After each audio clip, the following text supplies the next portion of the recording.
Welcome back to Confessions of a Wannabe It Girl. Happy Tuesday, everybody. As you may tell if you are watching this on YouTube, we are in a little bit new of a setup. I'm very excited for changing the space of the podcast. I'm loving it. But I'm a little confused as to where I should be looking right now. So forgive that. Anyways, in today's episode, we are going to talk about 6 books that I believe will help you build that it girl mindset. Welcome to Confessions of a Wannabe It Girl. I'm your host, Marley Freygang, and I'm here to help you filter out all the bullshit and become the next it girl. This podcast explores the reality of what it really takes to make it out there. As it turns out, it is way less Instagrammable than I thought it was going to be. I'm still very much a work in progress, but there's simply nothing else I'd rather be doing than chasing my dreams. So let's learn from my mistakes and work together to achieve our dreams with more confidence, clarity, and direction.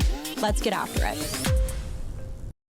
We're going to go through some books I really believe help build an it girl mindset. I have read all of these books, and by read, let me clarify, I have listened to all these books. I am not a reading girly pop. Reading for me is very hard because I'm dyslexic, and getting myself to sit down, focus, and read for a while is not my favorite activity. I honestly would much rather watch TV. And I want to say that no matter what way you consume information, listening, visual, reading, whatever, as long as you are consuming information, it doesn't matter the method. So I'm a big Audible girl. So I love the Audible membership. I think a lot of people can have reservations about self help books. A lot of people think they sound the same. And some of them do. Some people might feel embarrassed to be reading self-help books. To say you are reading a self-help book potentially makes people think like, oh, you feel insecure or something is wrong with you. And that is like 100% not true. Reading self-help books is about bettering yourself, wanting to learn, hearing how other people have experienced things and changed their point of view or, grown. So I don't think self-help should come with the connotation that something is wrong or missing. And I think that is it's just a misconception. Anyways, self-help books, I do think, have become more popular. The conversation around mental health has obviously become more popular. People are much more open to talking about growing and bettering themselves than it used to be. But just wanted to say that. So to start us off in a fun note, I wouldn't necessarily actually say this is a self-help book, but I do highly recommend reading this book. It is called Down the Rabbit Hole by Holly Madison.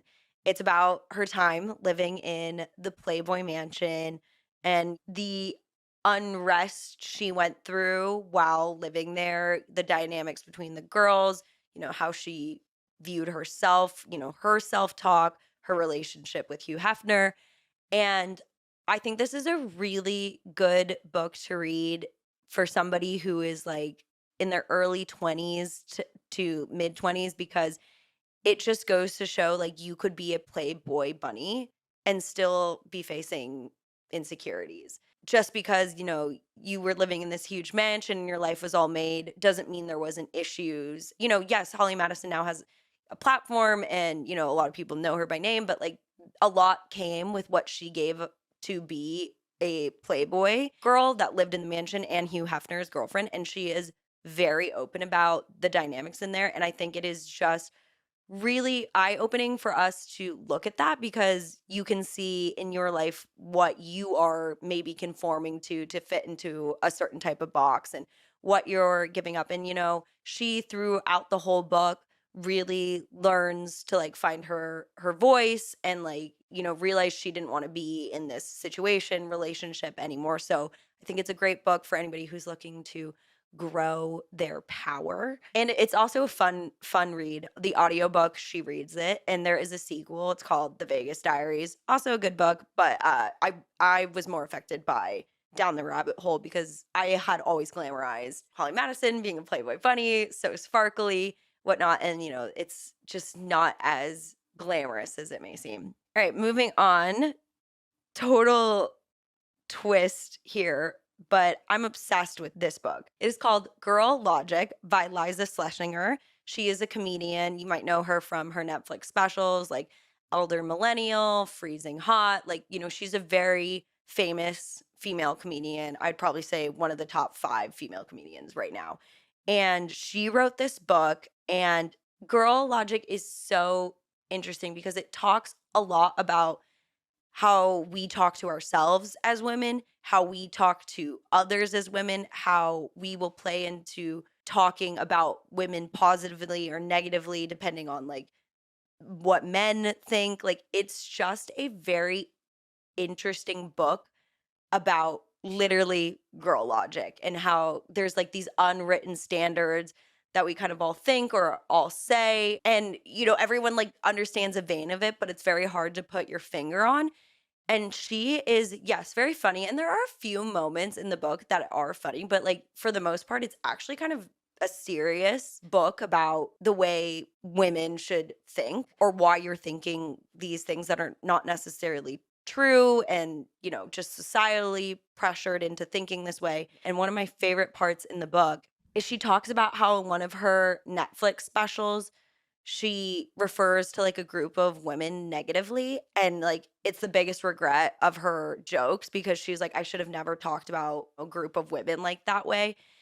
It's just a very interesting book if like you're feeling like you're kind of stuck in your own bullshit. You need to get out of your way a little bit more. I highly recommend Girl Logic. Yes, I would really say that I read this at a point when I was like just learning to get out of my own way a little bit. And it was just like a very refreshing idea of like looking at why we operate the way we do. And, is that societal? Is that taught? Is that learned? Is that, from anxiety, whatever? So it's a very, this woman is very smart. Like, it's wild. The next book I wanted to talk about is written by Marie Hatzistefanis or Stefan. I'm so sorry if I don't know how to pronounce that correctly. She is the founder and kind of face of Rodial, which is a cosmetic and like face cream, serums, like skincare brand called Rodial. It's a UK based brand. Is sold at like department stores and whatnot. It's a pretty high end product. It's not super popular in the States, but she has written 2 books. The one that stood out to me a lot was How to Become an Overnight Success. What I really like about this book is she talks about how overnight success actually takes 10 years, that you don't see any of the stuff that's going on behind closed doors. You only see, the successful parts. You see the social media points. You don't see any of the, product development. You didn't see her and her husband like wiping out the dining room table and having all the products in there. And that was the office they worked out when there was like 2 employees. It took 10 years for it to become what it is. I think this is a really great book for somebody who is maybe struggling in their career. They feel like they're still laying the bricks down. And it just goes to show the length of time it really takes to build a brand, a business, or a career. There is no such thing as an overnight success. We see someone blow up on television or their business take off and we're like, oh my God, they came out of nowhere. And the fact is that has been going on for years. We don't know how many failed businesses, failed careers, credit card debt that goes into that. You only see the final product. And she really goes into the mindset of sticking through that. And of course, like eventually how to become an overnight success, which is, a funny name of the book that is not actually like what the book is about. I really like that. She has another book called How to Make It Happen. I like that book too. But How to Be an Overnight Success really stood out to me. This is a book I recently just read. It's called How to Be a Boss Bitch by Christine Quinn and Rachel Holtzman. So, Christine Quinn from Selling Sunset, she was removed from the cast or removed herself from the cast, but she wrote this book. It's a good, easy read or listen because it's fun, it's girly. She talks about sugar daddies. She talks about how she got to where she was in her career, had to say no, how she came from working at Taco Bell to moving to LA to real estate, from acting and everything in between. The part I like the most about in the book is she talks about how there are different kinds, she calls them bitches. There's like a maternal bitch, there's like a boss bitch, she labels all these different types of boss bitches that you can be to listen to her talk about the boss bitches and to figure out which boss bitch you are and then listen to the rest of the book through that perspective. She has some great takes on manifesting. I know everybody is always talking about manifesting. Everyone kind of thinks like wake up and journal and think about it, but she talks about how she manifested by like being in the places she wanted to be and just like envisioning herself like living there or getting mail there, and like it wasn't like a sit down practice. It was like she was actively always thinking like I'm driving to that dream job. It wasn't like I'm manifesting sitting here every morning laying on the ground like manifesting my dreams.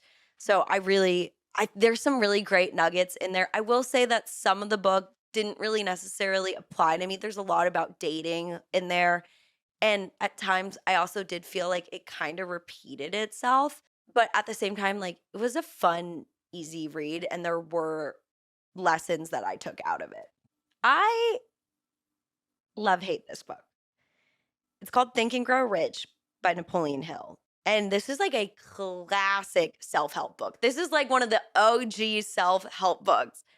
And everybody will tell you to read it or like I've read it. It's like OG textbook self-help. And let me tell you what I don't like about it.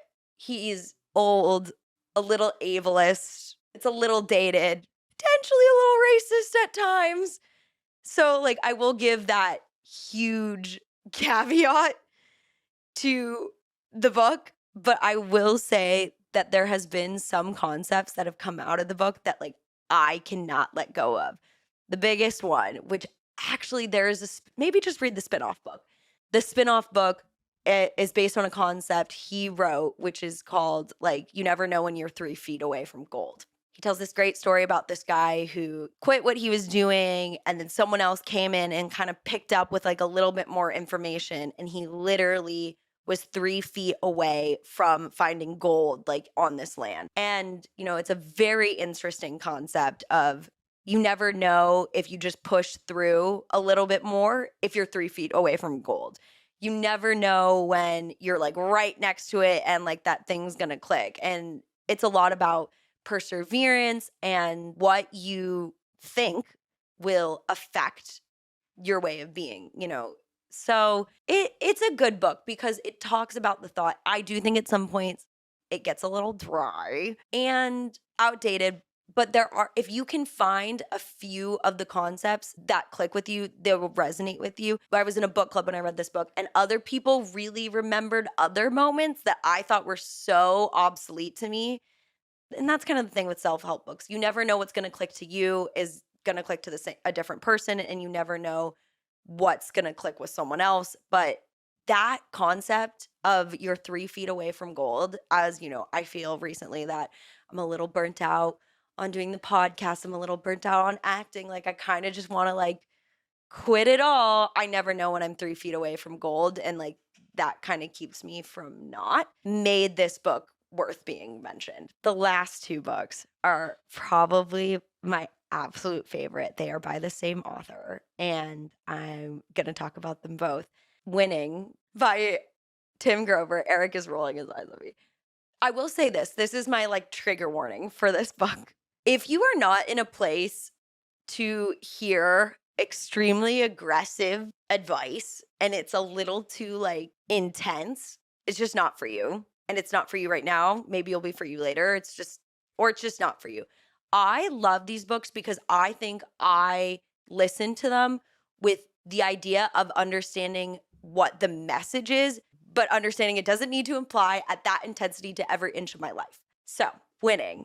Tim Grover, he is a athletic, physical, mental coach who has worked with Kobe Bryant, Michael Jordan, and he is so focused on mentality. Winning is all about having like the mindset of getting to the place of winning and how you are constantly chasing winning. And here's the part that I think a lot of people get caught up with on Winning. He talks about that once people win, they're already on to the next. There's not a lot of like satisfaction in getting there. It's always what's next, what's next. So it's a very like hustle culture mentality. He categorizes people into coolers, closers, and cleaners, and the good, great, and unstoppable. I don't know what it is about categorizing people, or taking that mental inventory of categorizing yourself that is very motivating to me. And I also think it's very helpful to understand how you're going to process information, how you're going to approach things. And in his book, he only wants to work with cleaners, clean sweeping it. And if you are somebody who likes to hear about athletic mentality, like being insane and just going for it and being structured and vigilant and whatnot, this book is highly motivating. Yes, he can at times maybe get a little preachy and whatnot. And, he's male and it can be very aggressive and intense. So maybe not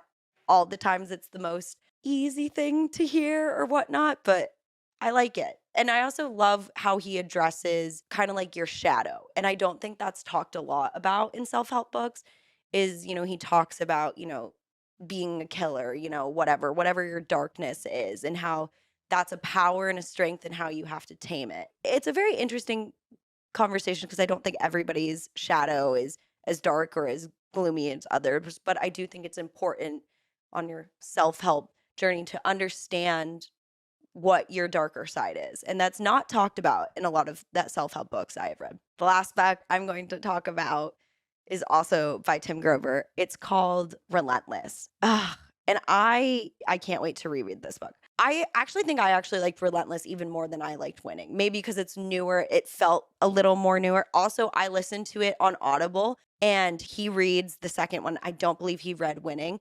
And he has kind of like aside conversations in between the chapters. It was very interesting. So it felt very personal. Relentless was refusing limitations, being relentless and demanding more of yourself. And I think why I liked Relentless so much was because it talked about how being successful isn't about talent. It's about like drive and work ethic. I think that's so true because we all the time see very talented people who would be really good at something and maybe they don't want to be good at that. They want to pursue something else, and how actually being successful comes down to the work. And yes, talent will give you some help, but it isn't everything. Work ethic and continual, consistent work is actually what leads to success. That being said, I love self-help books. I think they're a great, easy thing to listen to, great kitty corner to podcasts. And these are just some of the books I have liked. And, I'm a big Audible girl. So there's this app. It's called Headway. You can get a subscription. You can get a lifetime subscription. And it will summarize books for you in like 15 minutes. So that is a great way to digest some books that you think you want to read and maybe you don't want to spend the full time. But honestly, I highly encourage to listen to self-help books even when you don't fully listen to them. Having them on in the background and having positive energy about improving yourself, just going, even if you are not sitting there taking notes, I think will just genuinely bring up your vibration. Thank you so much for listening to Confessions of a Wannabe It Girl. Don't forget to rate and subscribe to the show. As always, we'll see you next Tuesday.